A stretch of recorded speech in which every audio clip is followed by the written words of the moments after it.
So students, यहाँ पे 5 questions हम सॉल्व करते हैं जो कि लॉज ऑफ एक्सपोनेंट के ऊपर डिपेंड है और इन क्वेश्चंस में मुझे स्मॉल n की वैल्यू निकालनी है। यहाँ पर देखो, find the value of n in each of following. तो फर्स्ट क्वेश्चन है, इसमें देखो क्या दिया गया है हमें। तो हमें दिया गया है 2⁻² और उसका पावर n है इज इक्वल टू 2⁻³ और इसका पावर 4 है। ठीक है, ये जो है ये लॉ ऑफ एक्सपोनेंट में सीखा हमने, a⁻m है और उसका पावर n है। तो हम क्या कर सकते हैं, m इंटू n इस तरह से लिखते हैं। ओके, तो यहाँ पे मुझे क्या करना है, 2 इंटू n क्या हो जाएगा, 2n हो जाएगा। तो यहाँ पे 2⁻2n होगा और यहाँ पे क्या होगा, 2⁻12 होगा। 3 इंटू 4 12। तो यहाँ पे देखो 2 का एक्सपोनेंट 2n है और यहाँ पे 2 का एक्सपोनेंट 12 है और left hand side is equal to है राइट हैंड साइड। ओके, तो यहाँ तो बेस तो सेम है दोनों का, तो इसका मतलब जो एक्सपोनेंट है वो भी इक्वल होने चाहिए। यहाँ पे बेस इक्वल है तो एक्सपोनेंट भी इक्वल होने चाहिए। तो फिर इसलिए मैं लिख सकता हूँ 2n इज इक्वल टू 12। अभी इसे मैं कैसे सॉल्व करूँगा, n इज इक्वल टू 12/2 और आंसर आएगा 6। ठीक है, तो ये था मेरा फर्स्ट क्वेश्चन जिसमें n की वैल्यू मुझे मिल गई 6।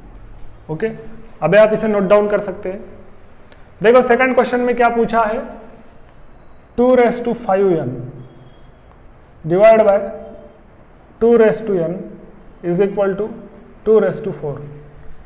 तो यहाँ पे क्या करना है हमें कि लॉज ऑफ एक्सपोनेंट के accordingly a⁻m divide by a⁻n ऐसा रहेगा। तो हम क्या करते हैं कि a⁻m-n यह हमारा लॉ है। तो 5n को 2n ने डिवाइड किया है, बेस सेम है, एक्सपोनेंट अलग है।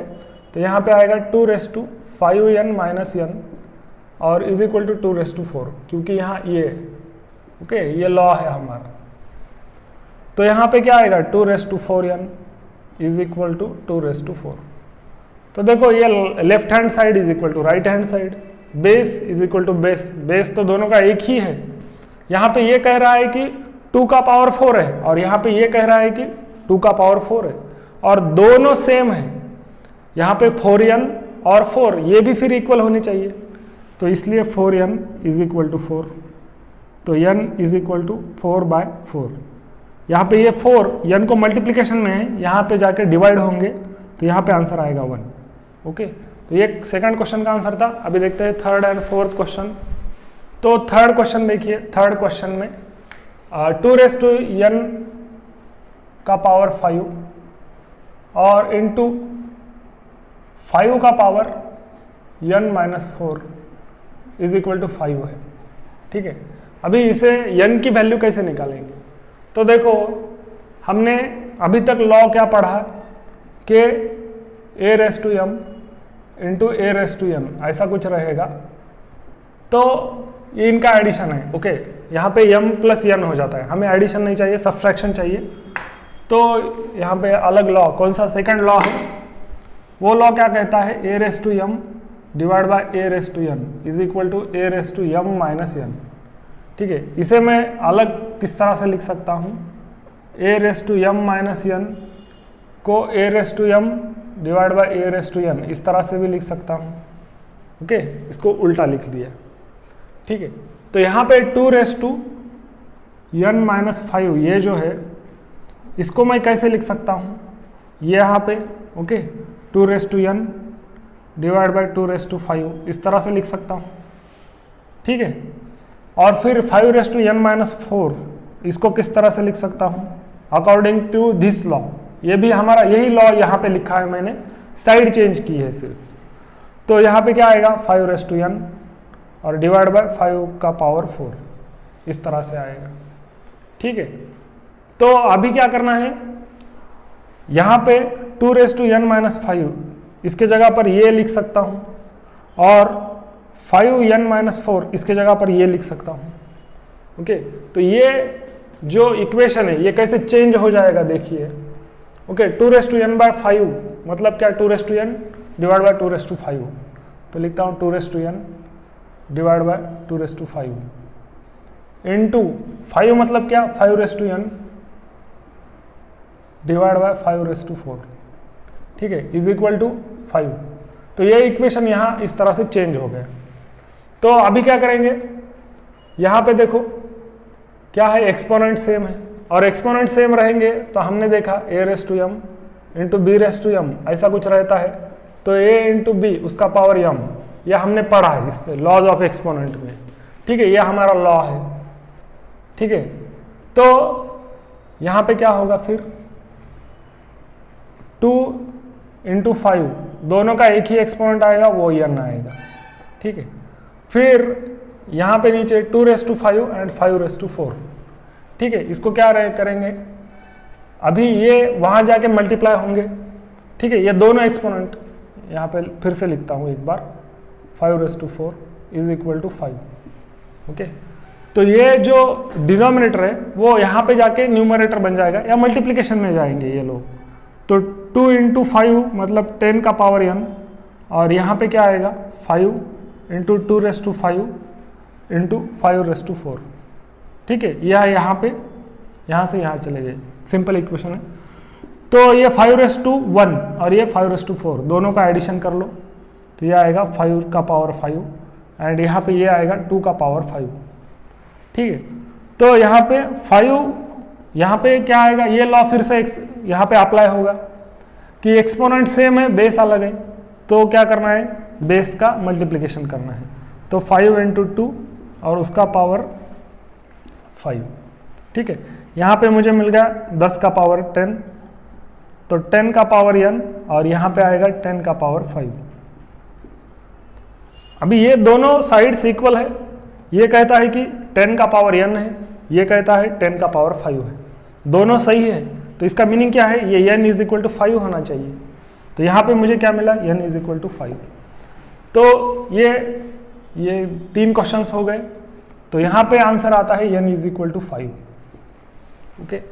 तो फोर्थ क्वेश्चन में अभी हम देखते हैं। फोर्थ क्वेश्चन में देखिए 2 का पावर n-4 है, सिमिलरली ये थर्ड और फोर्थ सेम है, इसे कैसे सॉल्व करना है, फिर 2 का पावर n-7 और यहाँ 5 का पावर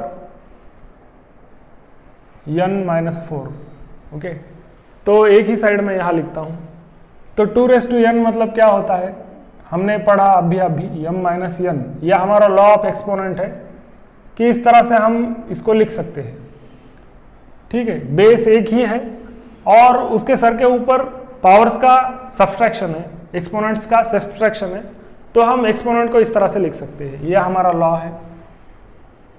तो ये कैसे बन जाएगा फिर, 2 का पावर n और यहाँ पे 2 का पावर 7 इंटू 5 का पावर n और यहाँ पे 5 का पावर 4 इज इक्वल टू क्या गिवन है हमें, 1250, ओके। तो यहाँ पे फिर से यहाँ कौन सा लॉ अप्लाई होगा, a का पावर m इंटू बी का पावर m, तो क्या होता है, a इंटू बी होता है और उस दोनों का पावर m होता है, ठीक है। तो यहाँ पे बेस अलग है, पावर सेम है, तो ये आएगा 2 इंटू 5 इनका पावर n, ओके, और यहाँ पे 1250 इंटू 2 का पावर 7 इंटू 5 का पावर 4, ओके। ये दोनों वहाँ जाके मल्टीप्लाई किए। तो अभी आपको क्या करना है कि ये जो नंबर है 1250, इसके फैक्टर्स बनाने हैं, ठीक है। तो फैक्टर्स बना लो, तो देखो क्या आएगा, ये 1250 है, यहीं पे इसके फैक्टर्स कर देता हूँ। तो इसको 2 से डिवाइड करेंगे तो 625 आएंगे, फिर 5 से डिवाइड करेंगे तो 125 आएंगे, फिर 5 से डिवाइड करेंगे, ठीक है, तो 25 आएंगे, फिर 5 से डिवाइड करेंगे तो 5 आएंगे, और एक बार फिर से 5 से डिवाइड करना पड़ेगा, ठीक है, तो 1 मिल जाते हैं। तो यहाँ पे देखो 1250 जो है, 1250 इसका एक्सपोनेंशियल फॉर्म क्या है, 2 इंटू 5 4 टाइम्स है, तो 2 इंटू 5 का पावर 4, तो यही वैल्यू मैं यहाँ लिख देता हूँ। तो क्या क्या मिलेगा, 2 इंटू 5 इसका पावर n, ठीक है, यहाँ पे 2 इंटू n और इज इक्वल टू यहाँ पे 1250 को मैं 2 into 5⁴ and into 2⁻7 as it is into 5⁴। ठीक है, तो इस तरह से भी मैं इनको लिख सकता हूँ। ये हो गया, तो यहाँ ये 2 और ये 2, तो ये हो गया 2 का पावर 8 और यहाँ पे 5 का पावर 8, तो यहाँ 5 का पावर 4 है, यहाँ भी 5 का पावर 4 है। तो यहाँ पे क्या आएगा 10 का पावर n, तो 10 का power n is equal to 10 का पावर 8। ठीक है, तो यहाँ देखो बेस सेम है तो एक्सपोनेंट इक्वल हो जाएंगे, तो n इज इक्वल टू 8। तो यहाँ पे ये जो क्वेश्चन आंसर इसका n इज इक्वल टू 8 ये आंसर है। ठीक है, तो अभी हम देखते हैं 5th क्वेश्चन। तो 5th क्वेश्चन में देखिए 5⁻n-2 इंटू 3⁻2n-3, ठीक है, इज इक्वल टू 135। तो यहाँ पे इसे कैसे सॉल्व करेंगे, सेम लॉ हम अप्लाई करेंगे। हमने देखा a⁻m-n रहेगा, तो हम इसे a⁻m डिवाइड बाय a⁻n इस तरह से उल्टा ये लॉ लिख के, मतलब इसकी साइड चेंज की है, लेफ्ट साइड इधर और राइट साइड इधर।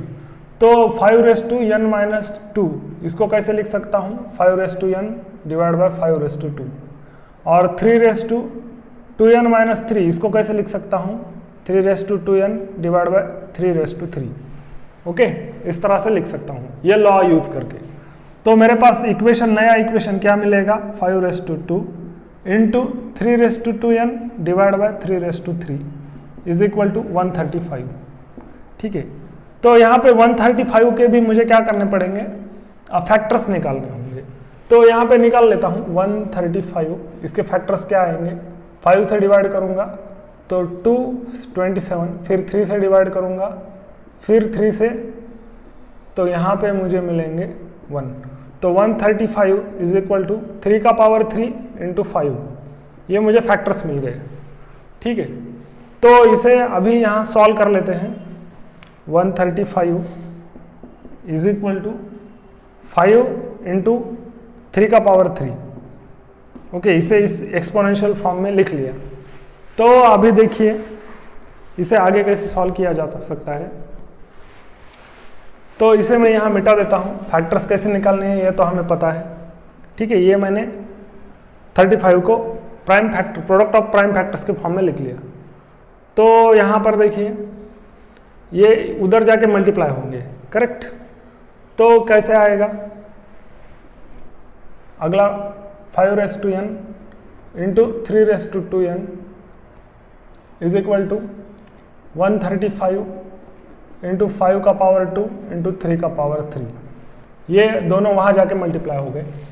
तो आगे अभी देखो यहाँ पे ना तो बेस सेम है ना तो एक्सपोनेंट सेम है, और एक्सपोनेंट को हम सेम कर सकते हैं कैसे, देखो यहाँ पे 5 का पावर n इंटू 3 का पावर 2 और उसका पावर n। ठीक है, इस तरह से लिख सकता हूँ मैं इसको, इस तरह से। ठीक है, क्योंकि ये दोनों का मल्टीप्लिकेशन होकर ये 2n हो जाएगा। 130 मतलब 5 का पावर 1 और ये ऐसे लिख सकता हूँ। तो क्या किया, ये दोनों जो है मैं यहाँ से उठाया, ये वैल्यू यहाँ से यहाँ पे लिख दी 135 इज इक्वल टू। ठीक है, तो यहाँ पे क्या मिलेगा अभी मुझे, अगर ऐसे है a⁻m है इंटू b⁻m है, तो हम क्या करते हैं a इंटू b और दोनों का एक ही कॉमन पावर ले लेते हैं। तो यहाँ पे देखो दोनों का एक्सपोनेंट सेम है, यहाँ पे n है, यहाँ पे n है, तो ये जो 5 है और 3⁻2 है इसका मल्टीप्लिकेशन होगा इज इक्वल टू, यहाँ पे ये और ये इनका एडिशन क्या आएगा 5⁻3 इंटू 3⁻6, 3 + 3 6। ठीक है, यहाँ पे 5 इंटू 3 का पावर 2 मतलब 9⁻n और यहाँ पे 3 इंटू 3 का पावर 6। तो देखो यहाँ पर ये जो क्वेश्चन है इसमें हम क्या करते थे, बेस इक्वल था और एक्सपोनेंट इक्वल था, ऐसे हम कंसिडर करके सॉल्व कर सकते थे। तो यहाँ पे देखो, यहाँ पे ना तो बेस इक्वल है ना तो एक्सपोनेंट इक्वल है, तो क्या करते हैं हम कि इन दोनों का एक्सपोनेंट यहाँ पे या ऐसा बेस चाहिए जिससे इन दोनों का एक्सपोनेंट सेम हो जाए। तो देखो यहाँ 5 है और यहाँ 3⁻6 है, यहाँ पे 5⁻9 5 इंटू 9 है। ठीक है, तो यहाँ पे मैं 5 एज इट इज रख सकता हूँ और यहाँ पे 3 के जगह पर 9 ला सकता हूँ। कैसे? तो देखो यहाँ पे ये 5⁻3 है और 3 6 टाइम्स है यहाँ पे, इस तरह से 6 टाइम्स है, 2 2 6। ओके, तो ये इसके लिए एक 9, इसके लिए एक 9, इसके लिए एक 9, इस तरह से मैं लिख सकता हूँ। तो यहाँ पे ये क्या होगा 5⁻3 इंटू 9 इंटू 9 इंटू 9, ठीक है, 3 इंटू 3 9। तो आगे क्या आएगा 5⁻3 इंटू 9⁻3 आएगा। ओके, और यहाँ पे क्या होगा 5 इंटू 9, ये साइड एज इट इज रहेगी, ये तो एज इट इज आएगा। तो यह यहाँ पे क्या हो गया फिर 49 का पावर n हो गया।